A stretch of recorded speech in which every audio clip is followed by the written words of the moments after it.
All right, what's going on, everybody? Coming live from the Stryer compound, aka my dad's house.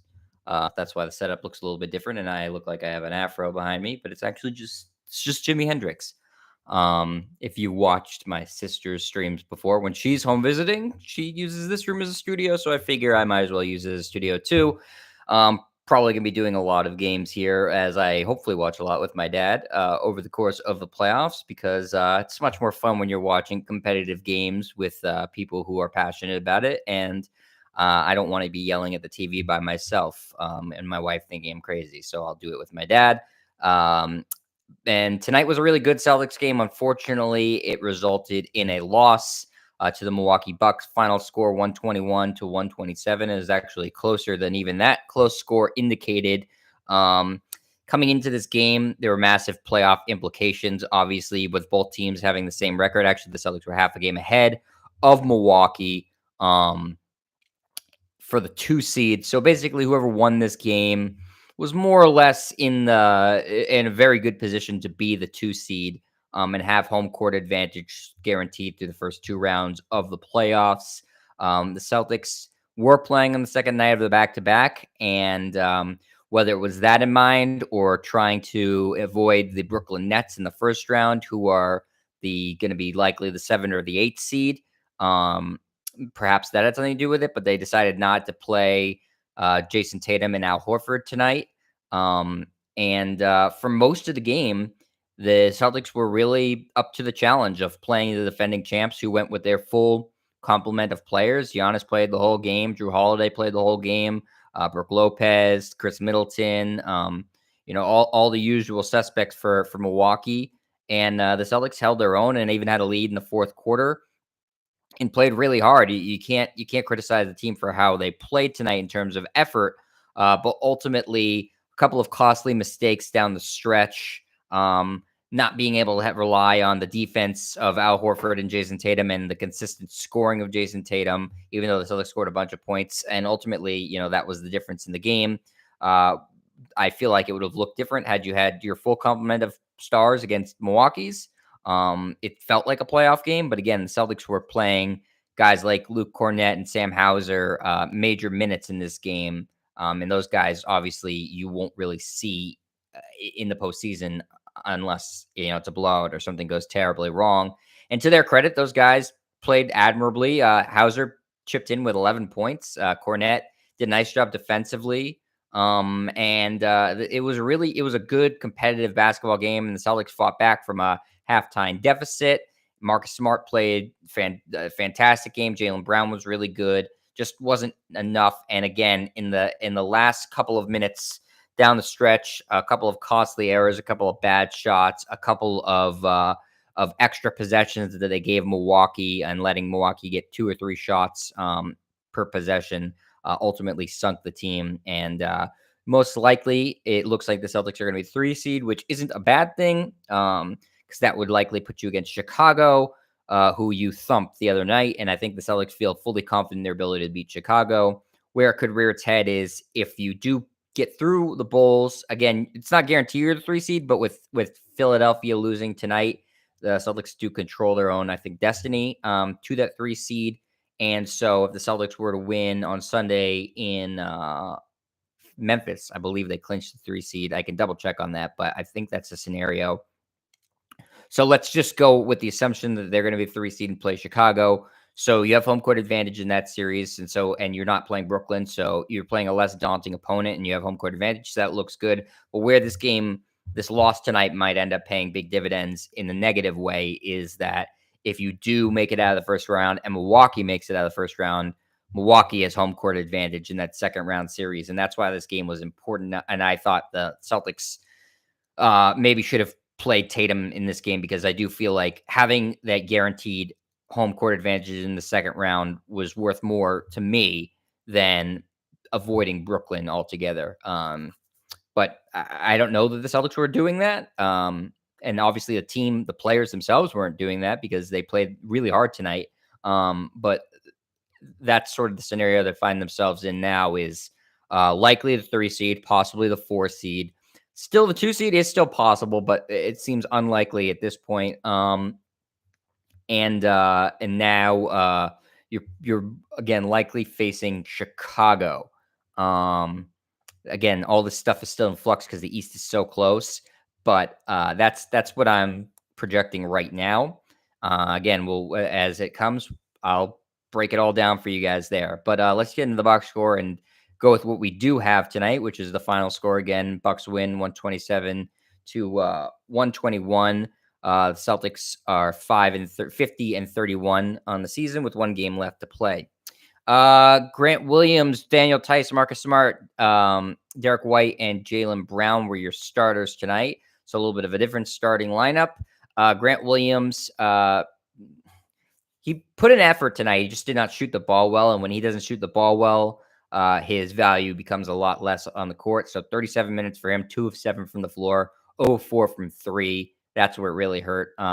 8 rebounds, 2 assists, 2 steals, 2 blocks. So he filled up the categories there, just 4 points. So so effort from Grant, who has struggled often as a starter this season, and it does seem much better coming off the bench.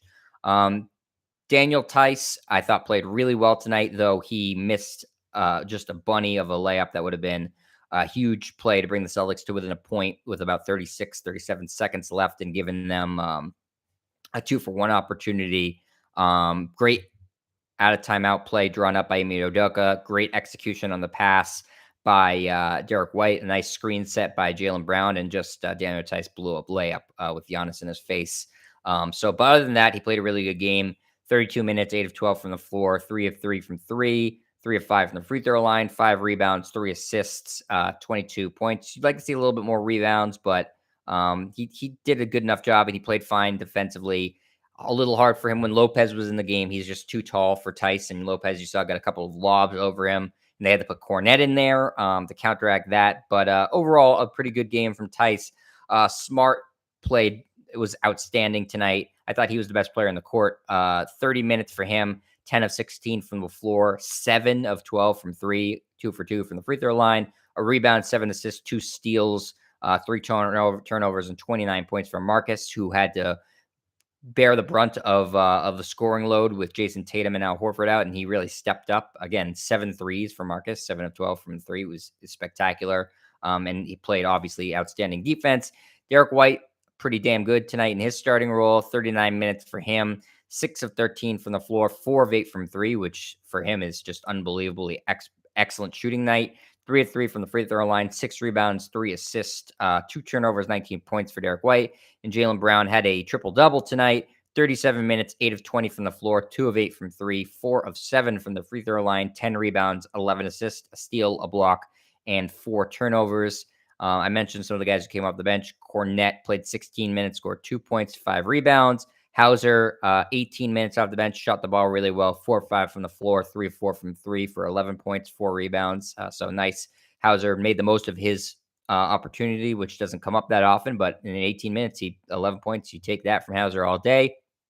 Aaron Nesmith did not do anything to help his status as a fringe guy on the team. 12 minutes for him, 0 of 3 from the floor. They were all 3-point attempts, no rebounds, no assists, just 1 steal, 2 turnovers, and no points. And Peyton Pritchard played pretty well off the bench as well. 19 minutes, shot 50% from the floor, 5 of 10, 2 of 7 from 3, added 4 rebounds, 2 assists, steal, a block, just 1 turnover, a dozen points, and some good defense from him. And again, you didn't see Tatum or Horford tonight because they were resting on the second night of a back-to-back. Whether that decision comes back to haunt the Celtics, we can only wait and see until the second round and see how that plays out. If they play Milwaukee in the second round and they don't have home court advantage in that series, and then they lose in 7 games, Milwaukee, you can certainly look back at this game and say, man, I wish they had played Tatum, Horford, one, both. But we will have to see. So, again, just 1 game left on the schedule. It is Sunday in Memphis. It is on national TV, as was this game. And then we will wait and see what happens in the postseason. Sorry, in the play-in tournament, I should say.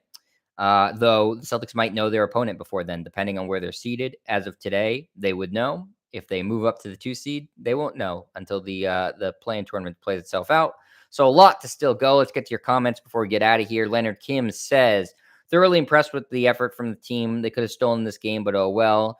Jaylen Brown had a rough start and a rough shooting night. I really want to see him take over tonight. Yeah, I mean, he did have a triple double, so he did some of the little things. Yeah, the shooting, he didn't shoot super efficiently. I do feel like, especially when Tatum's not there, he tends to force it sometimes and feel like, okay, my partner in crime's not here tonight. I really got to pick up the scoring slack, and so oftentimes that leads to some hero ball and some ill-advised shots. And I think you saw that tonight. And he's just such a better player when he's not forcing the issue and the scoring comes natural to him because he is a natural scorer. And when you have a guy like Tatum who's getting double triple team, sometimes it makes things all that much easier for Jaylen Brown. And I think you saw a little bit of that tonight. But overall, a pretty good performance from him, I'd say. Again, he's not a triple double guy typically, and he did a lot of the little things tonight. Especially, you really don't see him near 11 assists, and that's what he got tonight. So an excellent performance, I think, overall from him, even though he didn't shoot the ball great. And yeah, I mean, you can't criticize, like you said, Leonard. You can't criticize the team's effort tonight. They were undermanned and they played right down to the wire against the defending champions on their home court in a game that meant something to them. And so yeah, the team put in a supreme effort. You can't fault that at all. And if they have their full complement of players, I think they win this game, and I think they feel confident about that too. And so you want to go into the postseason with confidence. I think barring them getting completely obliterated or knock on wood, somebody gets hurt in Memphis on Sunday, I think they're going to go into the postseason with a lot of confidence. And playing some of the best basketball of the season. So we will see who they end up playing.